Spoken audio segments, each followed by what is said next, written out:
تو دو احکام اسلام میں ایسے ہیں جس کی بظاہر کوئی لاجک سمجھ میں نہیں آتی اور اس میں آپ کو کیوں کی اجازت نہیں ہے. ایک قربانی ہے اور ایک حج ہے. حج میں بھی سارے کام اللاجیکل قسم کے کروائے جاتے ہیں آپ سے. دیکھو عبادت میں یہ سمجھ میں آتا ہے رکوع کرنا, ساری دنیا میں عبادت ہوتی ہے تو جھکتے ہیں نا اپنے معبودوں کے آگے, تو نماز میں ہم جھکتے ہیں, یہ اللاجیکل نہیں ہے, لاجک ہے اس کی, خدا کے سامنے سر رکھا ہوا ہے. لیکن حج میں کیا ہوتا ہے؟ حج میں آپ کو خوشبو لگانے کی اجازت نہیں ہے. حالانکہ اسلام تو نفیس مذہب ہے, وہ بدبو سے نفرت کرتا ہے.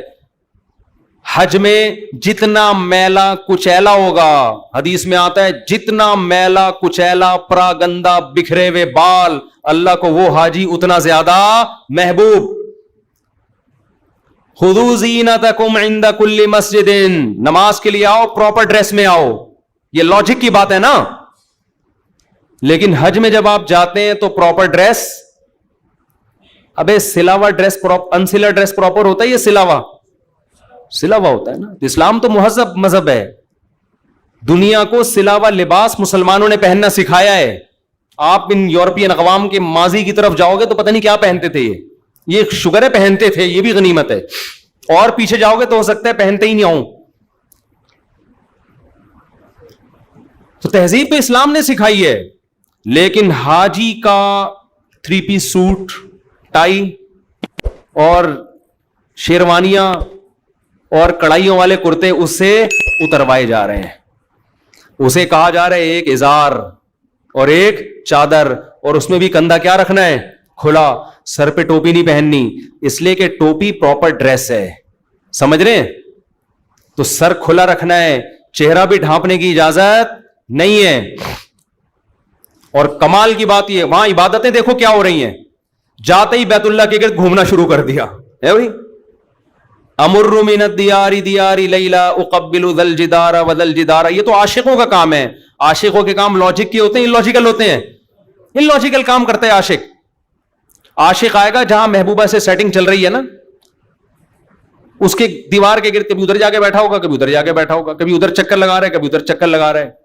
ابے بھائی تیرے کو ٹائم دے دیا ہے, اس کے ابا آئیں گے تیرے سے فلاں تاریخ پہ بات کریں گے, ہاں نہ اس وقت فیصلہ ہوگا, نہ اس کو چین نہیں آ رہا ہوتا.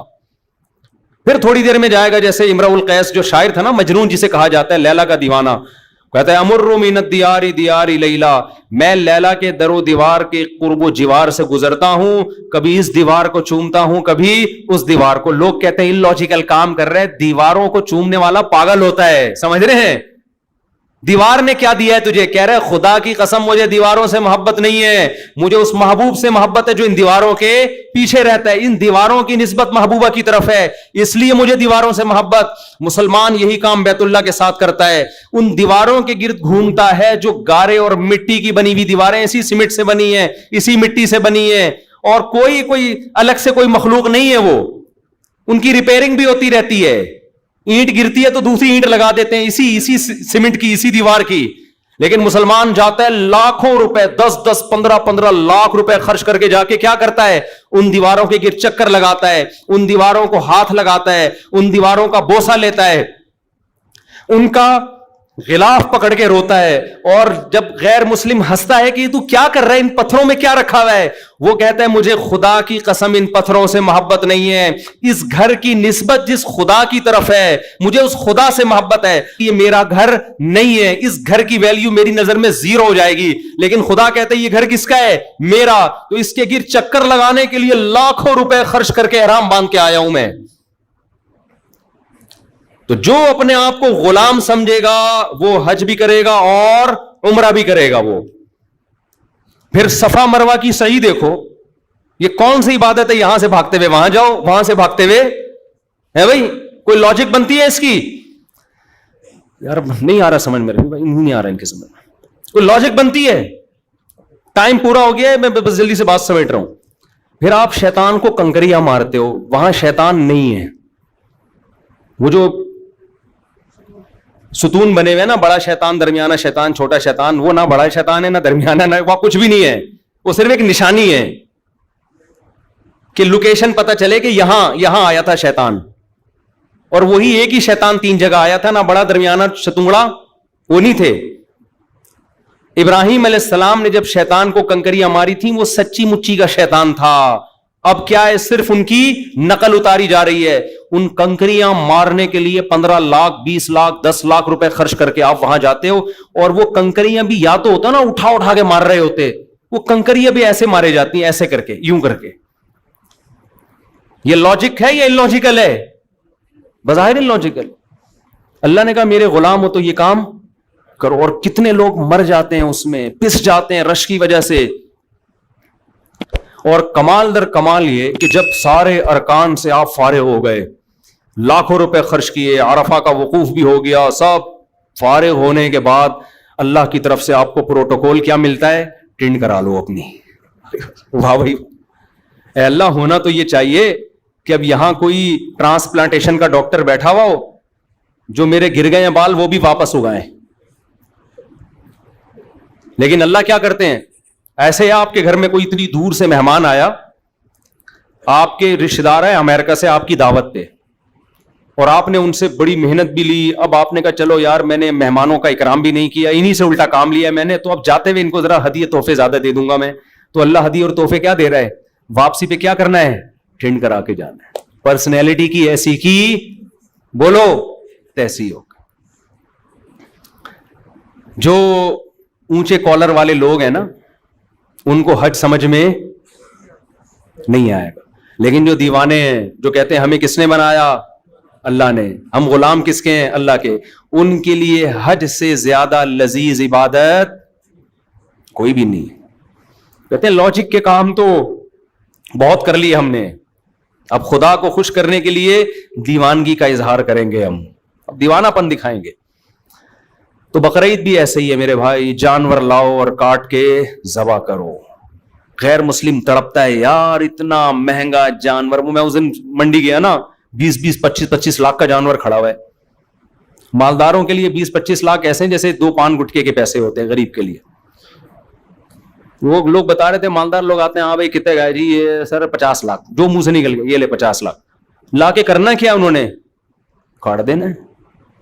اب یہ مہنگا جانور خریدنا چاہیے نہیں چاہیے ایک الگ ٹاپک ہے, میں ابھی اس پہ بحث نہیں کروں گا, لیکن رزلٹ کیا نکل رہا ہے؟ کاٹ دیا اس نے. تو غیر مسلم چیخ اٹھتا ہے یار اتنے کروڑوں کے پیسے ضائع ہو رہے ہیں. او بھائی تیرے تو نہیں ہو رہے نا, کس کے ضائع ہو رہے ہیں؟ ہمارے ہو رہے ہیں نا, ہمارے ضائع ہو رہے ہیں. ہمیں پتہ ہے ضائع نہیں ہو رہے. لوگ پوچھتے ہیں کہ یہ اس کی لاجک کیا ہے قربانی کی.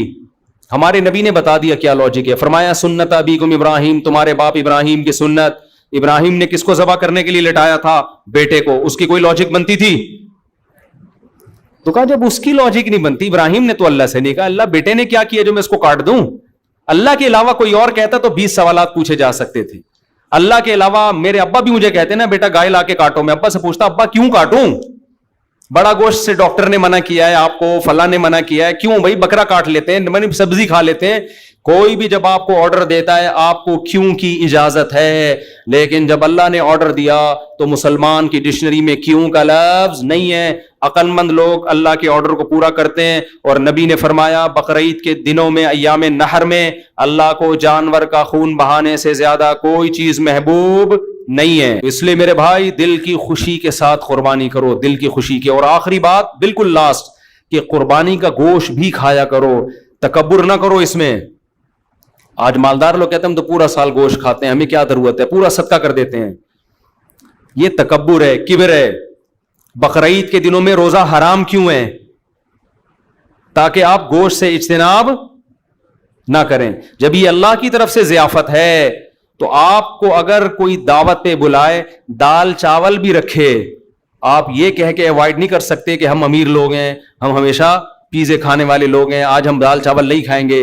اس میں آپ دعوت دینے والے کی انسلٹ کر رہے ہیں کہ نہیں کر رہے؟ آپ اس کی خوشی کے لیے 2 نوالے کھائیں گے.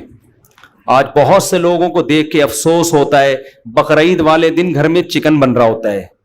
2-4 سال پہلے مجھے کسی نے بلایا, کہیں نکاح پڑھانا تھا بقرعید کے دن, میں گیا ہوں, نکاح پڑھایا تو وہ مرغی کی بریانی لا کے انہوں نے, میں نے کہا یار مسلمان یہاں تک گر جائے گا بقرعید کی شام کو.